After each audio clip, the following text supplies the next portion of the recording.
Melman, co-author of the new book, Every Spy a Prince, The Complete History of Israel's Intelligence Community. Who was Eli Cohen?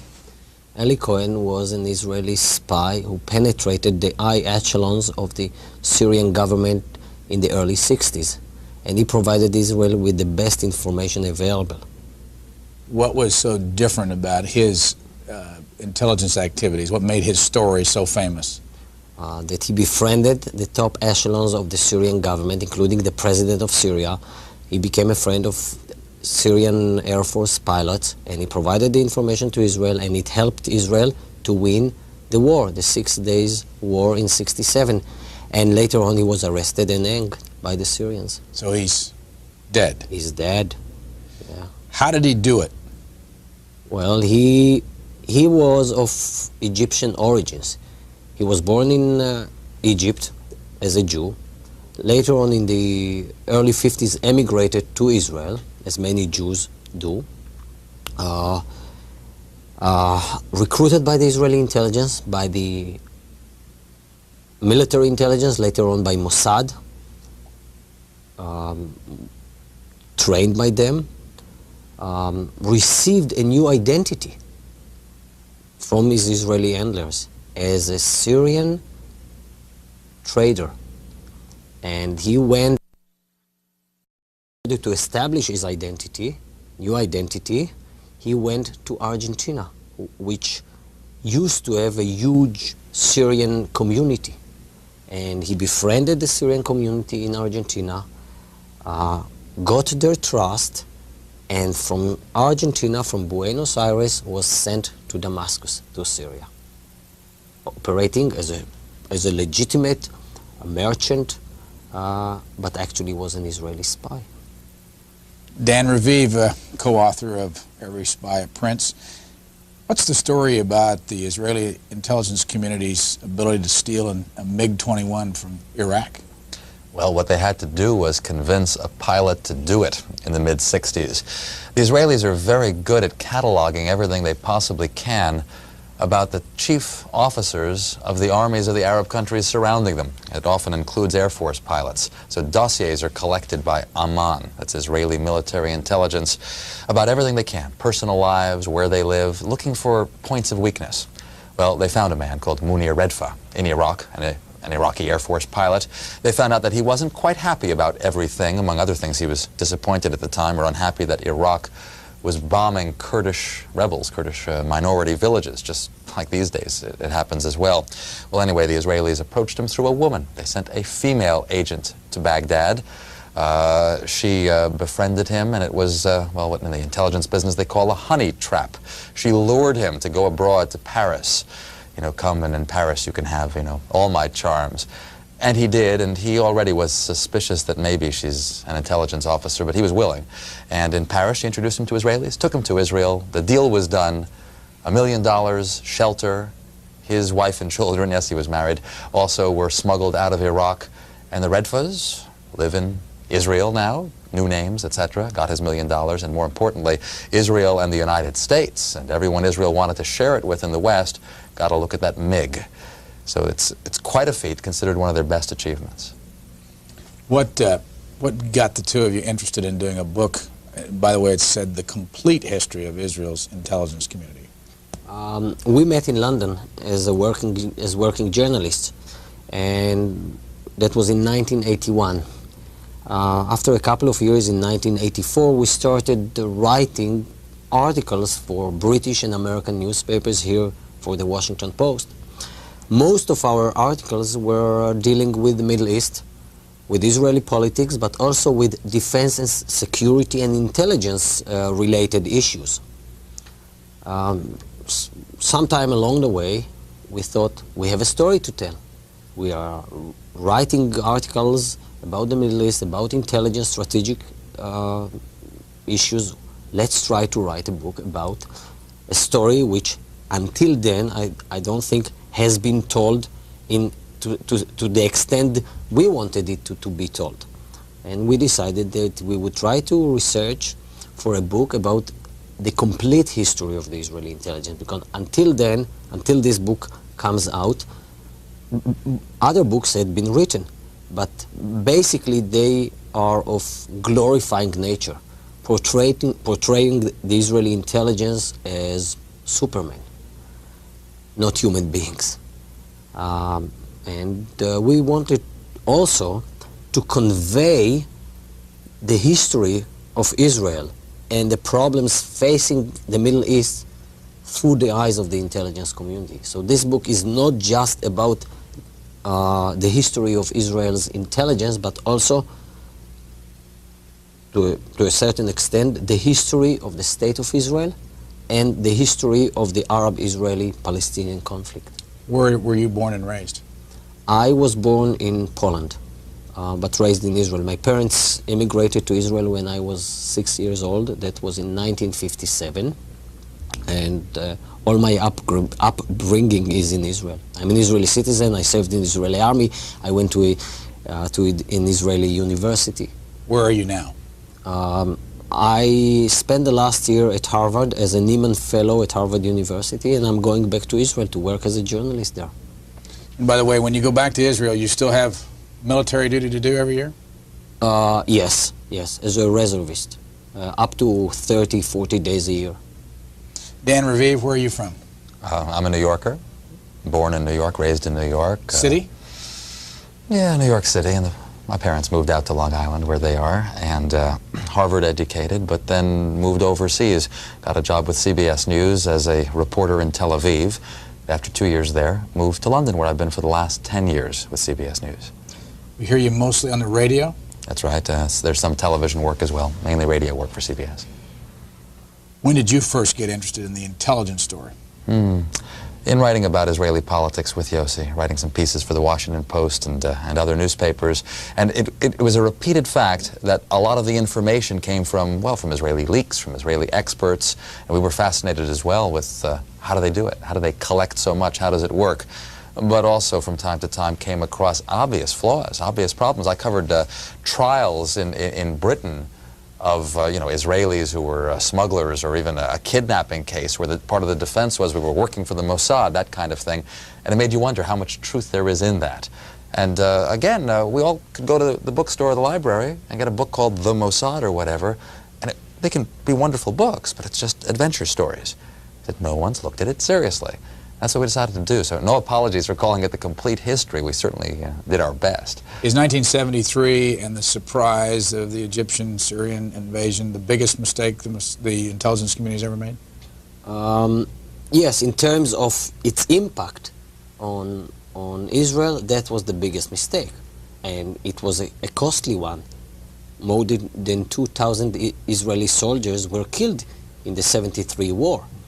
But in terms of the most embarrassing incident, I think that the failure in 1973, in July 1973, to assassinate the right person. Israel was after the leader of a Palestinian group, Black September, who was responsible for the massacring of Israeli athletes a year earlier at the Olympics.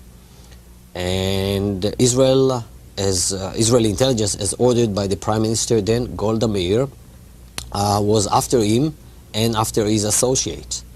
12 of them were assassinated by the Israeli intelligence, by a hit team selected by the Mossad. And mistakenly, in July 73, in a small town called Lillehammer in Norway, the Israeli hit team killed the wrong person, a poor Moroccan waiter. That was and some of the Israeli agents were arrested by the Norwegian police. That was the colossal mistake, the most embarrassing mistake of the Israeli intelligence. Other mistakes? Oh, well, the 1980s is really the troubled period.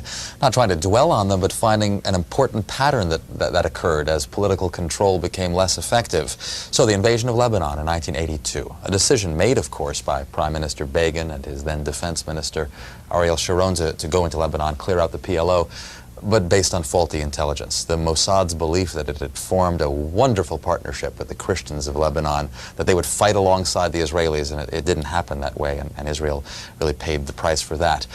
Israel's involvement in Iran-gate, Israelis told by their prime minister to take part in the effort to sell arms to Iran, do the Americans a favor, it'll do us a favor. Again, very muddled thinking in the background, and we found the Mossad wasn't involved in it, had tried to stop it but failed to, so bureaucratic wrangling led to that. A nuclear worker, Mordechai Vanunu, worked in the Dimona nuclear reactor, went abroad, sold many of the nuclear secrets, and the domestic security people, Shin, that's the equivalent of the FBI, shouldn't have let him leave the country with his photographs of the reactor. In the end, by the way, the Mossad had to save the day, sent a female agent, if this sounds familiar now, to London, lured him, another honey trap.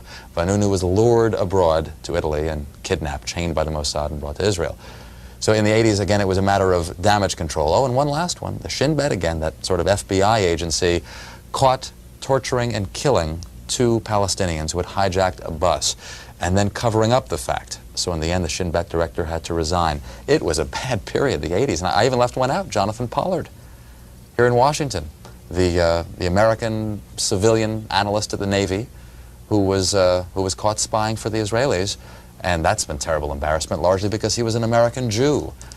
And we say in the book that the Mossad should have learned ages ago not to hire Jews to do that. This picture on the screen, is that the picture of the Palestinian you were talking about? Yes, that's one of the 2 Palestinian bus hijackers caught by, those are 2 Shin Bet agents, leading him away, their faces masked at the demand of the Israeli censor.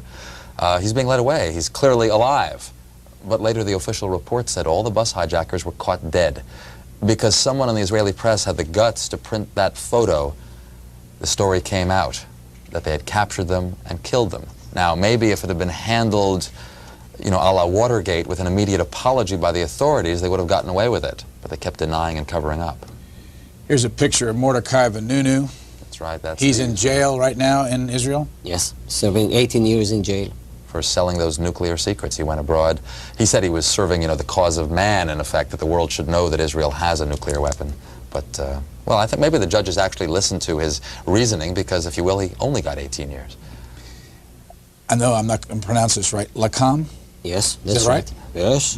That's the Science Liaison Bureau, or the Israelis called it LACAM, which protected the nuclear secrets. We reveal that that was its real foremost function, but then ended up hiring Pollard, the American here in the U.S. who spied for Israel. How did you and find out about LACAM? When was the first time it was ever publicly mentioned? Over the Pollard affair. When he was caught. Yeah. Until 1985, when Jonathan Pollard was arrested here in Washington, no one knew about the existence of such a secret organization, not even in the Israeli intelligence community.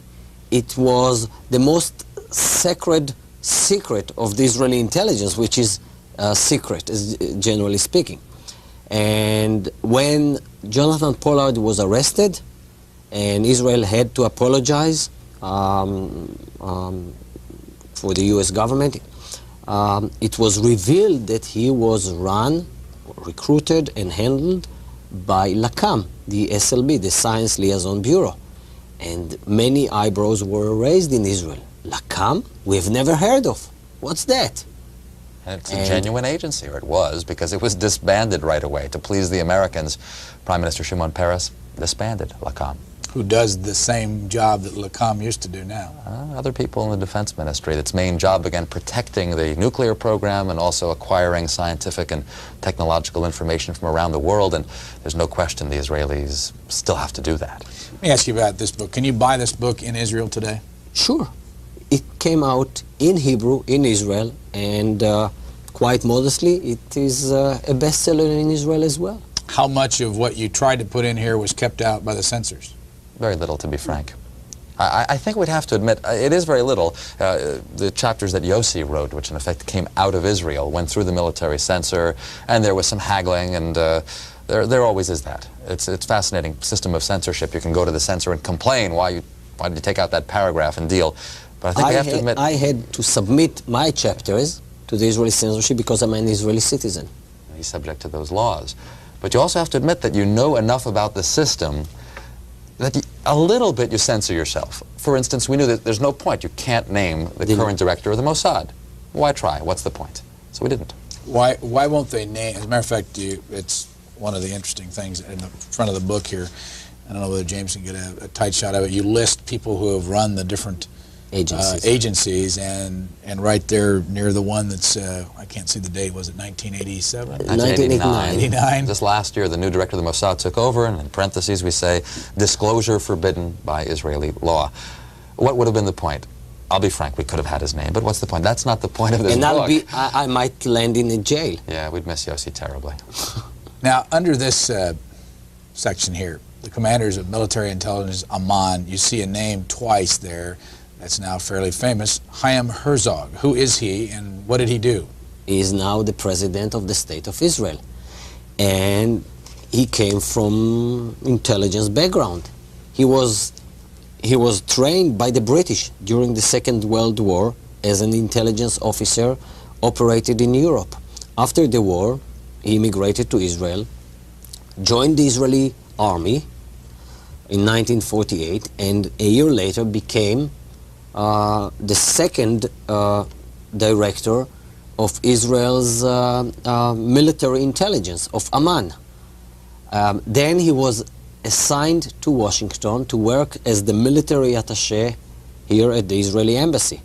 In 1954, he returned to Israel, rejoined the army, stayed in the army, and in 1958, once again was recalled to become the commander of the military intelligence. Later, a brilliant military analyst, got into politics. Let's not forget, in the United States, we have President Bush, who was a CIA director. It's not quite the same thing, but of course, it's a test of a man's mettle, of his patriotism.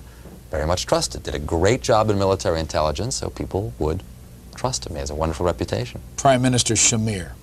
Also an intelligence background. In his case, not military intelligence, the Mossad, the foreign espionage arm, the most famous of the agencies, if you will. But Shamir won't tell you exactly what he did. He worked in Paris as operations chief for Europe for a decade, from 1955 to 65, and got his experience of the world, went to lots of countries. Including some Arab countries, undercover. I read somewhere, was it Shimon Peres who used to fly back and forth and meet with him in Paris? Not with him. Paris at that time, when Shamir was in Paris working for the Mossad, Peres was in charge of, he was the Director General of the Defense Ministry. He was Director General of the Defense Ministry, and he was and Peres was conducting his own mini foreign policy, cementing the relations between Israel and France. In the 50s until the 60s, France was the major ally and supporter of the State of Israel. Only in the mid-60s, this role was taken over by United States. But I don't think that Peres at that time met with Shamir. That was, that if they did, they broke an important intelligence rule. That's the rule of compartmentalization or departmentalization. It means that you should not know the names of your agents. Or what the others are doing, and you do your own thing, so to speak. Exactly. But all these years later, and it's fascinating in Israel, it is something to be proud of, because Peres now in his campaign appearances, when he speaks, for the Labor Party, will always point that out, that, oh, I was involved in clandestine business as well. I helped make sure that Israel has a certain something in Dimona, obviously referring to the nuclear reactor. Or I made sure that we were friendly with France, which meant a lot. People are proud of clandestine experience, whereas perhaps in America, people would be ashamed. And it was France who gave Israel in 1956, 1957, its first and only nuclear reactor. Its big, meaningful one. There was a little research one, but yes. Yes. And so the French were vital. So Peres has something to be proud of, but fascinatingly, he can't reveal it all either. We've been jumping all around here. Let's go back to the beginning and get the basics on the table. How many people in Israel are involved in intelligence activities? Well, it's a state secret. Nobody would tell you exactly. But we believe that there are more than 10,000 people involved directly, employed directly by the various branches of the Israeli intelligence, mainly the military intelligence. One has to remember that the military intelligence, Aman, is the largest and the most important intelligence organization in Israel, Okay, and before the Mossad. Before you get to that, I want to show the audience that how these different organizations are spelled and explain them each, because there are three major intelligence gathering organizations in Israel. You start with the Mossad. What is it? Mossad means institute, by the way, and this is an institute for intelligence and special operations. So the Mossad is the foreign espionage arm. Compare it to the CIA. All right, go down here to the... Next one is Aman, right? Military intelligence. It's a Hebrew acronym, so it is the intelligence arm of the armed forces. As Yossi was saying, it in fact is the largest and most important. And then it says Shin Bet, two Hebrew letters, initials for security services. That's the domestic agency, the equivalent of the FBI. Which one of the three is the most important?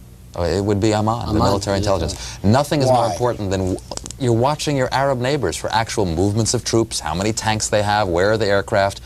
All these other missions that we described are fascinating, and even getting, you know, thousands of Jews into the country is vital. But war, having a sign that war is coming, that's the key, and that's Aman's job. Which is the second most important? The Mossad. The problem with Aman, with the military intelligence, is that it lives in the shadow of the flamboyant Mossad. It can be compared to the same problem which is facing United States National Security Agency, NSA. It is the largest, the most important agency in the intelligence community. Yet, the most famous one, which gets media attention, is the CIA. The same is in Israel. The Mossad has become sort of epitomizing the Israeli intelligence. But the most important agency is military intelligence. Mossad comes second, and then you have Shin Bet, the Israeli equivalent to the FBI, in charge of fighting terrorism, counter-terrorism, subversion, trying to foil plots against the state of Israel, political plots and others. You tell the story about how you tried to find out what they call the Mossad when they deal with publicly? I thought it was a reasonable question, but the trouble is you can't pick up the phone book. There's no Langley in Israel that you can look up, you know, CIA, or in our case the Mossad. We thought we should ask, what shall we call it in English? You can translate the Hebrew words. As I said, Mossad is institute. But when they write a letter to their friends in the CIA or the British intelligence, what do they call themselves? It took a while. It was a matter of asking the Prime Minister's spokesman. The best you could do, because officially the Mossad is under the Prime Minister's office. And I think he sort of wondered why you want to know and all that, so we explained. And he came up with the Israeli Secret Intelligence Service. I mean, if it were to have initials, it would be ISIS. Just simple words like that. Interestingly enough, kind of a British model. The British don't really like the names MI5 and MI6 for their foreign service. They prefer SIS, Secret Intelligence Service. What was the toughest bit of information to gather for this book? I think about the extent, the involvement of the Israeli intelligence in a topic which is very unusual for intelligence, and this is immigration. That's probably even more sensitive than dealing with Arab military capabilities. Since Israel perceived itself not just as a state of the Israelis and for the Israelis, but also a state for the Jews whenever, wherever they are. So the Israeli intelligence is becoming the Jewish intelligence with two specific missions. One, to protect Jewish communities which are in peril, mainly in Arab countries. Jewish communities that are persecuted by the local authorities. And secondly, to bring those Jews from the countries that they are not allowed to immigrate, to bring them over to Israel. Recently, the Israeli intelligence was trying, and is still trying, to bring over Ethiopian Jews from Ethiopia, what was known as Operation Moses.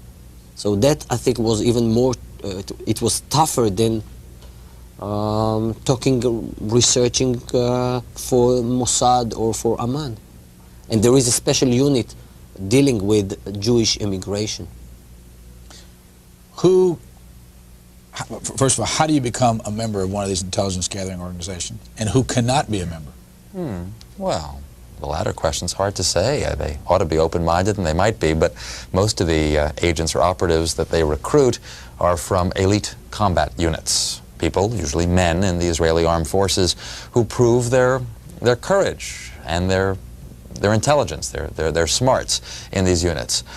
Occasionally we even spotted a newspaper ad which appeared to be from the intelligence community asking for people with military experience and languages, foreign passport preferred, for interesting work abroad. It sounded like it was probably for the Mossad, so maybe they're having a little bit of trouble recruiting, which we indeed had heard. So, personal recommendations, it could be through academic institutions. The Army still is the key, which of course makes it hard for women, by the way, because you don't have women in combat units. You have to be Jewish. Well, no. Not necessarily. Actually not. Even in the Israeli Army, not everyone is Jewish. It's difficult to be an Arab Muslim and be in the Israeli Army, but they have volunteers as well. There have been Druze, certainly, you know, that minority that's in several countries of the Middle East, including Israel. Circassian Muslims, it's a particular group of Muslims, some of whom have been wonderfully patriotic to Israel. That's a matter of volunteering, as I say, and there are volunteers.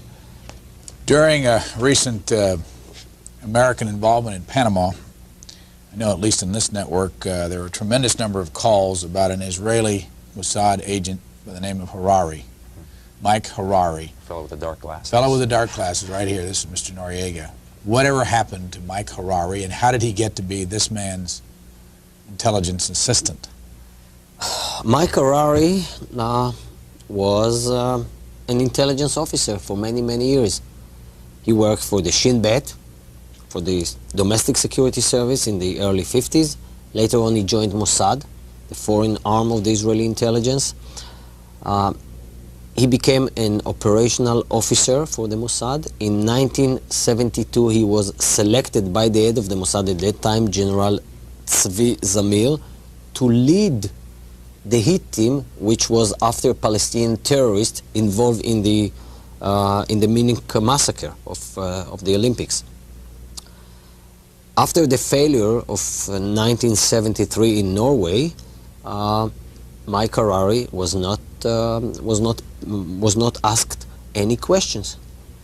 The failure was swept under the carpet, and the intelligence community tried to avoid the embarrassment by ignoring what happened without establishing inquiry committees to investigate what really happened, what went wrong. And even maybe as a prize, as an award, he was given a station assignment to be station chief in Central America, in Mexico. And for 6 or 5 years he worked for Mossad, for the Israeli intelligence, in Mexico City, in charge of Israeli activities, Mossad intelligence activities in Central America. That's how he befriended Colonel Noriega. Now, in 1980, he retired, he left the service, he left the Mossad, started working as an independent, legitimate businessman, as an insurance broker in Israel. He wasn't so successful, and he realized that actually what he knows is his old craft, the intelligence craft. And he went abroad and started working for Colonel Noriega and became his right-hand man. On the day of the American invasion, he got out somehow. That's a very interesting and good question, yeah. We think the Americans could have caught him if they'd really wanted to. Perhaps you'll recall there were rumors on the very day and the next day that they had caught the Israeli former Mossad man who had been Noriega's right-hand man. But they didn't seem to have caught him because he turned up in Israel and gave a TV interview, the first in his life, in which he said, "Why is everyone picking on me? I was doing work in Central America. I'm a nice fellow. I got my own company here. Leave me alone. If you keep saying these things about me, you're putting my life in danger." Very first interview in his life at the beginning of this year, January of this year. Anyway, in Panama, I can't say that we yet have the full explanation, but we've concluded that it's more likely that Harari, like many Israeli intelligence operatives, and in this case a former one, knew who's the winning side. He could see Noriega was on his way down, the Americans soon to come in. He probably more or less jumped sides, probably gave the Americans some information, probably was allowed to slip out just beautifully, easily, got back to Israel. Are there others who used to be Mossad, Shin, Aman, who are now mercenaries around the world? Well, this is one of the major concerns of this book. We have a special chapter called Business at All Cost, a chapter which is dealing with the phenomena that many Israeli veterans of the intelligence community of the armed forces are looking for new jobs as consultants, as trainers, and some of them are landing up with the most brutal regimes in the world, training drug dealers in Colombia, assisting dictators in Africa, working with brutal regimes in Central America. And we believe that the Israeli government must tighten its control over its citizens. Most of them are not anymore in service. They don't work for the government. They don't represent the agencies. They are privateers. We call them formers, former intelligence officers, former military officers. They believe that they served Israeli interests. We think that they give Israel a bad name. The Israelis have to learn how to cut them off and or employ them or make it clear who they are and who they aren't. And it has just ruined Israel's name in many places. Is it hard to stay objective? You've been on this story, what, 10 years? 12 years in my case, yeah. I got to Tel Aviv in '78. I mean, I consider myself a professional fence sitter, and I don't find it terribly hard. First, in Israeli politics, between the Labor Party and the right-wing Likud, I listen to both. There's a lot of sense in what they both say and a lot of problems in what they both say. And then you get the Arab-Israeli dispute.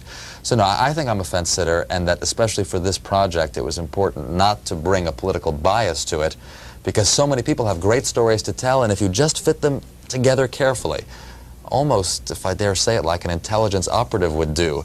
It's boring work usually, lots of little scraps of information. We felt like we were pasting them together and making sense out of it, and then when we could, run it by someone.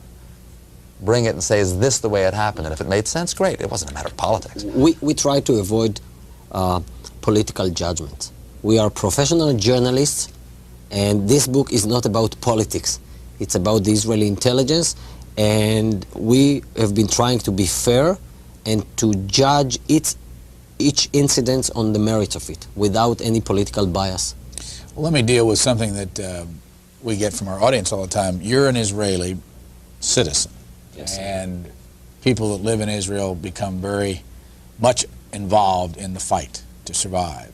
How do you then, as a journalist, an Israeli citizen, separate yourself from the need to survive? I don't see any contradiction between me as an Israeli patriot, and I'm not ashamed to declare here that I am an Israeli patriot. I do believe that Israel has the right to exist and that there must be a place for the Jews, and yet I can be an objective journalist, and that's what I have been doing since I left my military service. I served 3 years in the Israeli army like any other Israeli, went to university, and since then for 14 years I've been working as a journalist, establishing myself as a professional journalist, and there is no contradiction, as I don't see any contradiction between a fight for survival and democracy.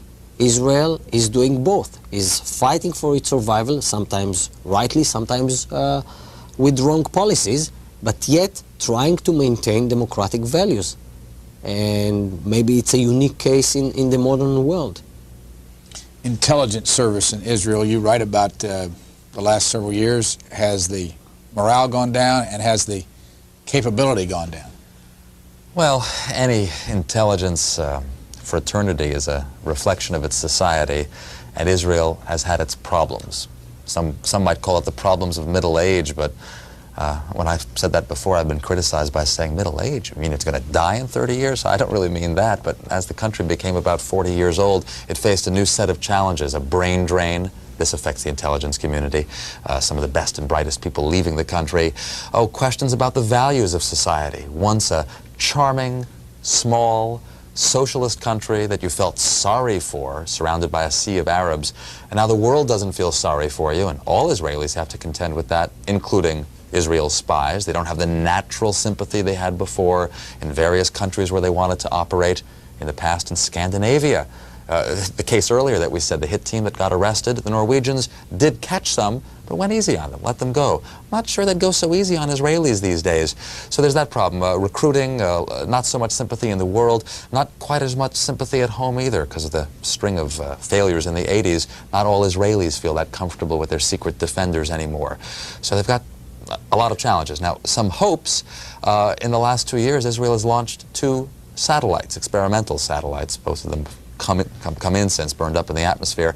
There will be more, and the satellites in the future will no doubt be spy in the sky kind of satellites. That will be a great boost, especially to military intelligence. They will feel they can now see the enemy without relying on the U.S. for satellite photos. That's an example, really, of the technological edge the Israelis would like to emphasize. And there are some other examples how Israeli society and its intelligence, as reflecting the spirit of the society, is trying to reform itself.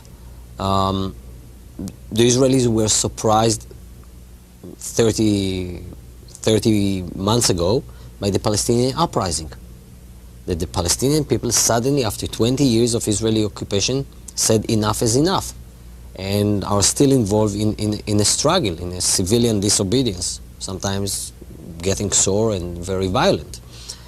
And the intelligence community was surprised, like the rest of the society and the Israeli government. They didn't believe that the Palestinians would be able to do it. They didn't see the Palestinians as a political entity, as people with national aspirations. And yet, a year later, a year and a half ago, it was the Israeli military intelligence in charge of providing the government with the annual national intelligence estimate, which acknowledged that the Palestinian people are led by the PLO. Whether Israel like it or not, it's a fact of life, and Israel has to accommodate itself with that political factor. Now, that was the military intelligence. The Prime Minister, Mr. Shamir, didn't like the idea, and he still doesn't like it. But the intelligence had enough courage to tell the government, this is a fact of life. You might like it, you might not like it, but our job, our duty is to tell you the truth. That might be an encouraging sign, because in the past, with the prevailing spirit of Israeli politics, intelligence agencies were just going along with the old concept, for instance, therefore not seeing the 1973 war coming, not seeing the Palestinian uprising coming. Maybe they're getting a little more courage back now. You're right that they got caught in 73 because they got cocky after 67. Where do you see it today? Can the 73 happen again in 1990? Not really. I don't think they have a concept that the Arabs would never attack. The Israelis are far more cautious now. I don't think they're cocky. In fact, what you see this year are exercises by senior Israeli military officers, including the head of military intelligence, who does talk to the press. The other agency chiefs are secretive, but military intelligence does. I think he's trying to cheer up the people. There have been a series of press conferences in Israel in which they explain, though not with full details, that Israel can defend itself against chemical attack or warheads that might be launched from Syria or especially Iraq. They don't give the full information, but it's almost to, keep the people's spirit up. Is there a nuclear capability in Israel? The official policy of Israel is that the government has never admitted that Israel has nuclear capabilities, nuclear weapons. The official line is, the government line is, Israel will not be the first country in the Middle East to introduce nuclear weapons. Yet it is worldwide assumed that Israel does have nuclear capabilities. And I think... Because it's my chapter, maybe. No, I think the Arabs know it. I mean, especially after Mordechai Vanunu, who worked at the nuclear installations in Dimona, went abroad and told this story, sold this story for a British newspaper. By the way, where is Dimona located? In the south of Israel, in the Negev desert. And the caution you saw me express a moment ago was just basically that it is a taboo topic in Israel. It's generally not for Israelis to discuss. It's foreign analysts, it's the CIA, for instance, who have a keen interest in Israel's nuclear program, who've been able to establish what they could, and much of the data that I was able to obtain on that subject came from foreigners, because the signs are there, shipments of certain technology, certain developments that are occurring. And I don't think the Israelis really want you to think they don't have the nuclear bomb. In other words, they want you to think they do, because that has a deterrence effect. The Iraqis are much less likely to start a war if they think that they'd immediately be destroyed by a nuclear bomb. And the deterrence, well, it actually seems to work. You write about Saddam Hussein, and before I ask you the question about him, when was this book, when did you put it to bed? What was the date? The end of January this year. And you indicate in here that Saddam Hussein of Iraq is trying to build up the largest force in that part of the world and become the leader militarily, and we've just experienced an example of it. Did that surprise you at all, what he did with Kuwait and the oil? No, I'm not surprised. And he might have a few more surprises in his pocket. Can the Israelis handle 1 million people under arms in Iraq? Well, it's a tough question. And the Israeli intelligence, the Israeli armed forces are very much concerned about the size of the Iraqi army, and even more than that, about its quality. Iraq was involved in the last decade in a bloody war with Iran for 10 years. And Iraqi soldiers, Iraqi tank commanders, Iraqi pilots acquired a lot of experience. Plus that Iraq has now very sophisticated delivery capabilities, missiles which can hit Tel Aviv. And Israel is very much concerned about it.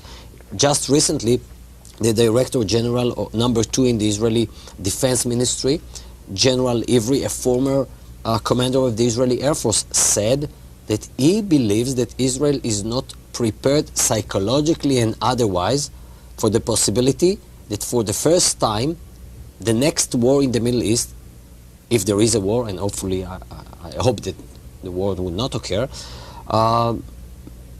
Israeli towns might be exposed for the first time in the history of Israel for Arab attacks, missiles, bombs, maybe air raids. All previous wars were fought on Arab lands in the front, and Israeli citizens, civilians, were not harmed. Yeah, ask you about money.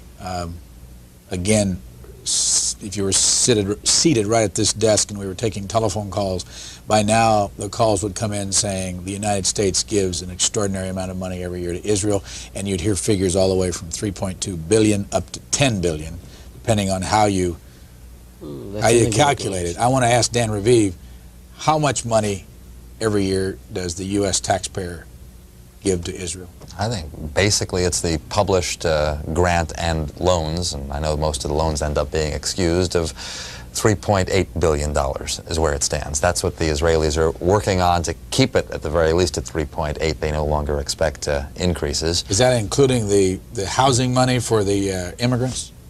Probably not, but those are supposed to be loan guarantees, aren't they? And it's not going to exceed that by much, even if it touches $4 billion because of some special allocations, because of special needs. There's not a lot of hidden money there somewhere coming in in various ways? No, I really don't think that there is. You can talk about the expense, but I don't think it would be right to, of the 6th Fleet, the U.S. fleet in the Mediterranean visiting Haifa Harbor. But that's very much in the U.S. interest. They really do want to visit the harbor there. They really do want to pre-position weapons, medical supplies in Israel. Rather secretive. Don't know the full details of that, but that's not really for the sake of Israel. That's the U.S. that wants a little pre-positioning in Israel.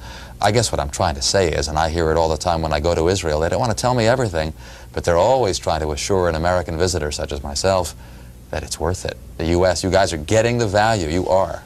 Did anybody come to you, Yossi, either one of you, as a matter of fact, and say, don't write this book? No. No. Did anybody come to you and say, we understand you're writing this book and we'd appreciate you not writing about, say, the nuclear bomb situation? Well, as Dan mentioned earlier, being an Israeli, working in Israel, I know how the Israeli censorship and how the defense establishment is working.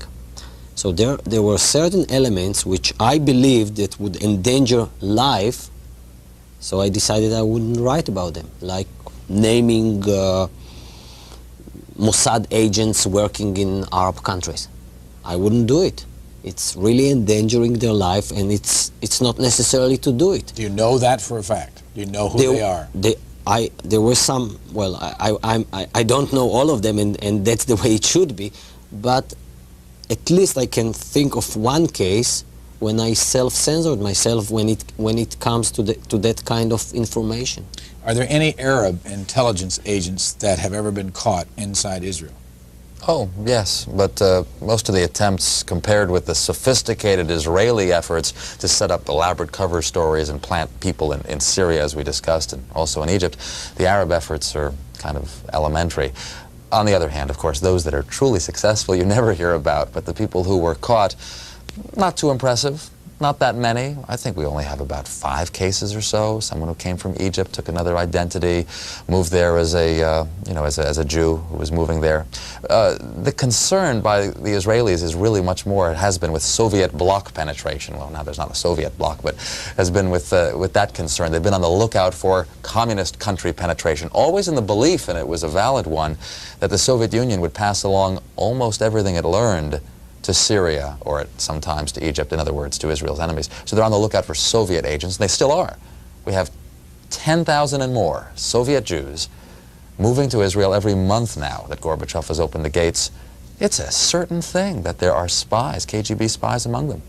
Plant. What's the closest that any Israeli intelligence agent, I assume a Mossad agent, has gotten to Yasser Arafat?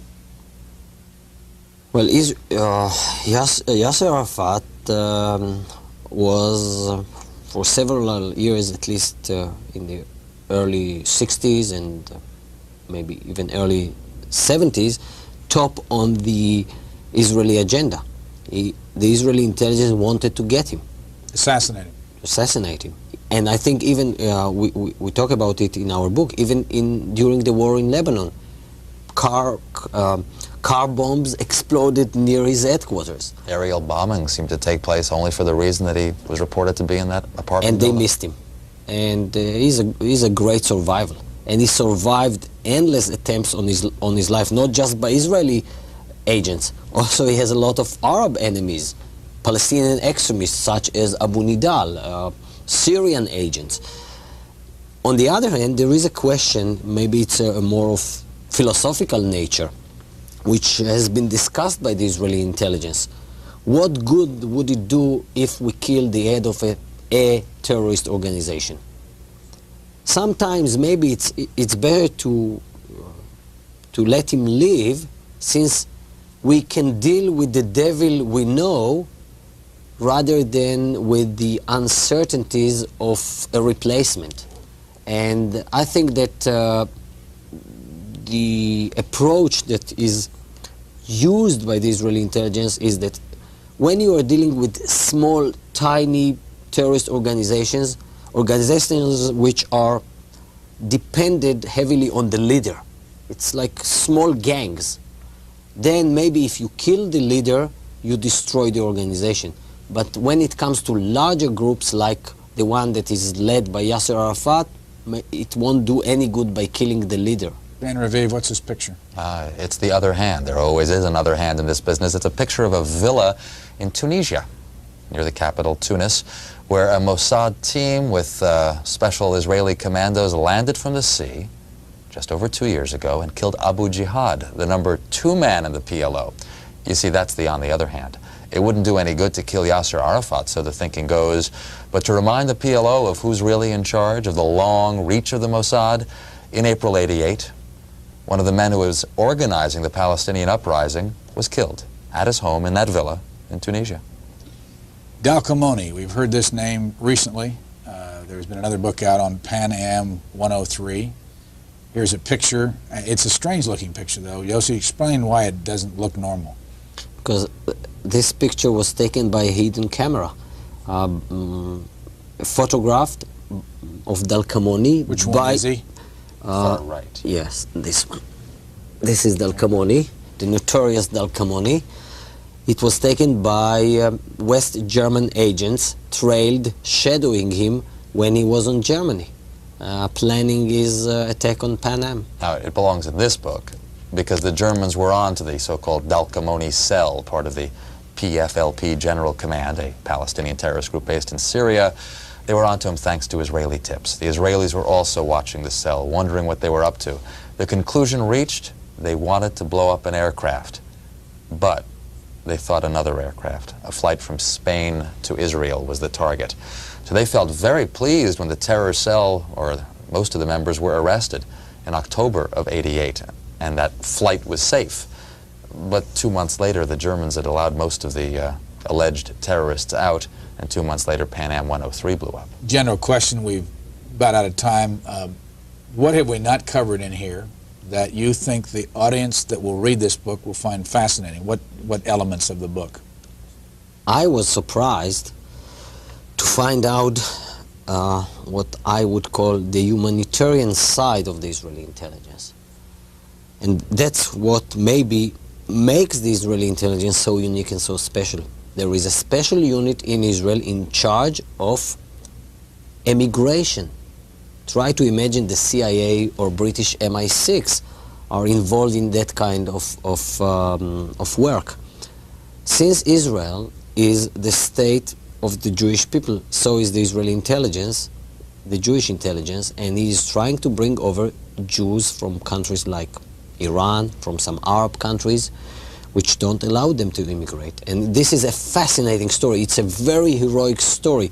Israeli agents are ready to go to the most obscure places and danger places in the world to bring over their Jewish brethren. And what about the history? A lot of the history of the Mossad and the Aman and all that stuff. What did you find in the history of the organizations that you found particularly interesting? Lessons that were learned and should have been learned in the early years. We start in 1948 with the birth of the state. We haven't discussed the title, Every Spy a Prince, the notion that God told Moses to choose the first spies 32 centuries ago to go into the land of Israel, choose them from every tribe, every one of them a prince. They were supposed to be the elite. And the idea of the history, in the upper left, Reuven Shiloach, the first prince of intelligence. What a dedicated man. Mr. Intelligence, the founder of the Mossad, Reuven Shiloach, almost unknown. And there in the upper right, if it's in the picture as well, is Isser Harel. Now, he is known because he's written books on the subject. He was the head of Israeli intelligence for 10 years. He was the emperor of the Israeli intelligence. An emperor, and indeed, he made it into an empire. And there in the lower left, Shaul Avigur, one of the founders of Israeli intelligence, interested in what Yossi just mentioned. He was in charge of that unit called, revealed for the first time in our book, Liaison Bureau, in charge of bringing over Jews from the Soviet Union and Eastern Bloc countries. In all the book, maybe this isn't a fair question, who's your favorite intelligence operative over the years that you wrote about? How fascinating. It's hard to say. Yeah, I know. I guess as a professional fence sitter, I don't have a abiding affection necessarily. You admire Eli Cohen for his ability to penetrate Syria, but then he went too far, kept transmitting on the Morse code key, got caught, got hanged, and you think, that was dumb. You admire Wolfgang Lotz for doing it in Egypt, and maybe admire him more because he got away with it. The Champagne Spy? That's what he called himself. They remember him, well, they remember him at Mossad headquarters especially because of his expense accounts. Lots of champagne, but lots of Egyptian officials loved him. Who do you remember? I think that Reuven Shiloach was a very interesting person. He tried to maybe imitate, to build the Israeli intelligence from scratches. Build it, to model it on the British example. To bring British espionage craft into the Israeli society. And he was laying down all the fundamental details which later on became so obvious, so identified with the Israeli intelligence. He had the imagination to even know that Israel should negotiate with Arabs. Last question. We are out of time. This book is dedicated to Dory, Jonathan, and Emma. Who are they? My wife, my 2 kids. And to Billy and Yotam. My wife and my kid. The name of the book is Every Spy a Prince, the complete history of Israel's intelligence community. Our 2 guests have been Dan Raviv and Yossi Melman. Thank you, gentlemen, both for joining us. And to our audience, have a good evening. Co-author of Every Spy a Prince.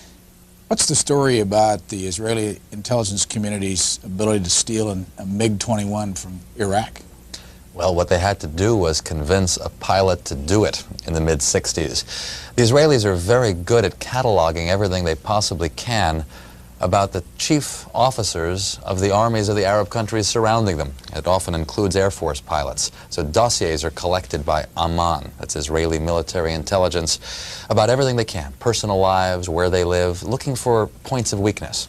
Well, they found a man called Munir Redfa in Iraq, an Iraqi Air Force pilot. They found out that he wasn't quite happy about everything. Among other things, he was disappointed at the time or unhappy that Iraq was bombing Kurdish rebels, Kurdish minority villages, just like these days it happens as well. Well, anyway, the Israelis approached him through a woman. They sent a female agent to Baghdad. She befriended him, and it was, well, what in the intelligence business they call a honey trap. She lured him to go abroad to Paris. You know, come and in Paris you can have, you know, all my charms. And he did, and he already was suspicious that maybe she's an intelligence officer, but he was willing. And in Paris, she introduced him to Israelis, took him to Israel. The deal was done. $1 million, shelter. His wife and children, yes, he was married, also were smuggled out of Iraq. And the Redfas live in Israel now, new names, etc., got his $1 million. And more importantly, Israel and the United States, and everyone Israel wanted to share it with in the West, got a look at that MiG. So it's quite a feat, considered one of their best achievements. What got the 2 of you interested in doing a book? By the way, it said the complete history of Israel's intelligence community. We met in London as working journalists, and that was in 1981. After a couple of years in 1984, we started writing articles for British and American newspapers here for the Washington. Melman, co-author of the new book, Every Spy a Prince, the complete history of Israel's intelligence community. Who was Eli Cohen? Eli Cohen was an Israeli spy who penetrated the high echelons of the Syrian government in the early 60s, and he provided Israel with the best information available. What was so different about his intelligence activities? What made his story so famous? That he befriended the top echelons of the Syrian government, including the president of Syria. He became a friend of Syrian Air Force pilots, and he provided the information to Israel, and it helped Israel to win the war, the 6 Days War in '67. And later on he was arrested and hanged by the Syrians. So he's dead? He's dead, yeah. How did he do it? Well, he was of Egyptian origins. He was born in Egypt as a Jew. Later on in the early 50s emigrated to Israel, as many Jews do. Recruited by the Israeli intelligence, by the military intelligence, later on by Mossad. Trained by them. Received a new identity from his Israeli handlers as a Syrian trader, and he went to establish his identity, new identity. He went to Argentina, which used to have a huge Syrian community, and he befriended the Syrian community in Argentina, got their trust, and from Argentina, from Buenos Aires, was sent to Damascus, to Syria, operating as a legitimate merchant, but actually was an Israeli spy. Dan Raviv, Washington Post. Most of our articles were dealing with the Middle East, with Israeli politics, but also with defense and security and intelligence related issues. Sometime along the way, we thought we have a story to tell. We are writing articles about the Middle East, about intelligence, strategic issues, let's try to write a book about a story which until then I don't think has been told to the extent we wanted it to be told.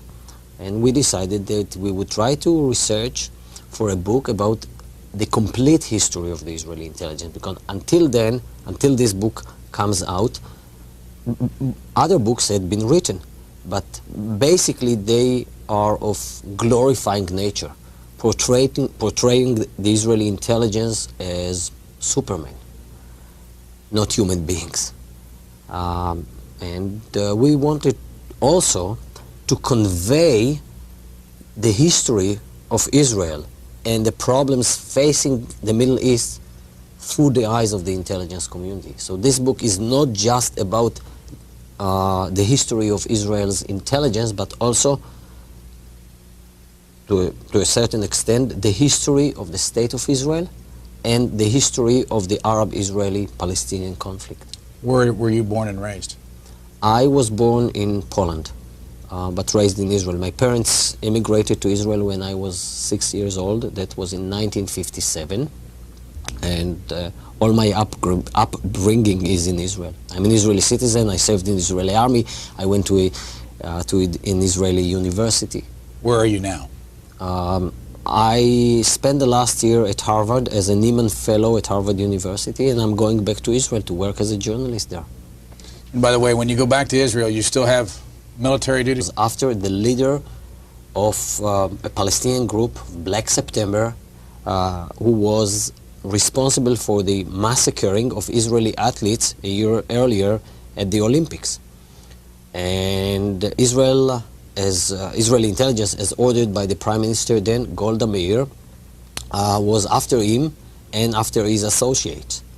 12 of them were assassinated by the Israeli intelligence, by a hit team selected by the Mossad.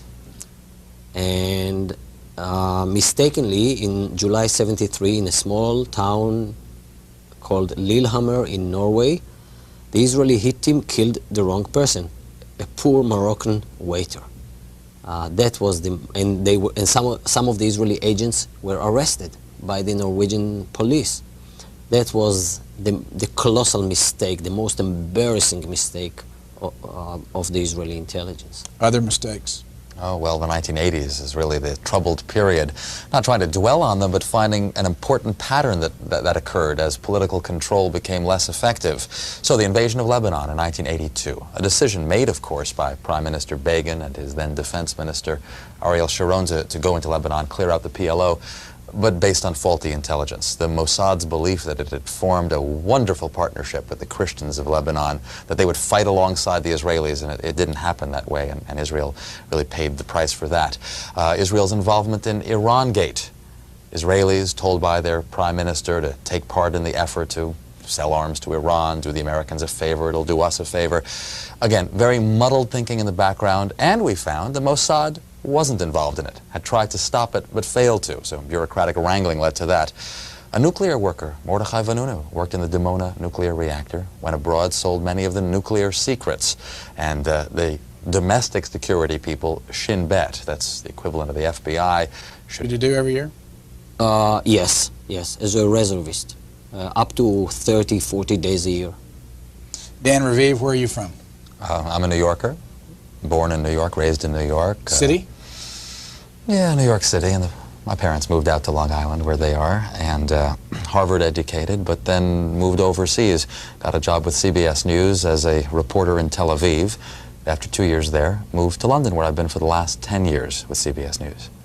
We hear you mostly on the radio? That's right. There's some television work as well, mainly radio work for CBS. When did you first get interested in the intelligence story?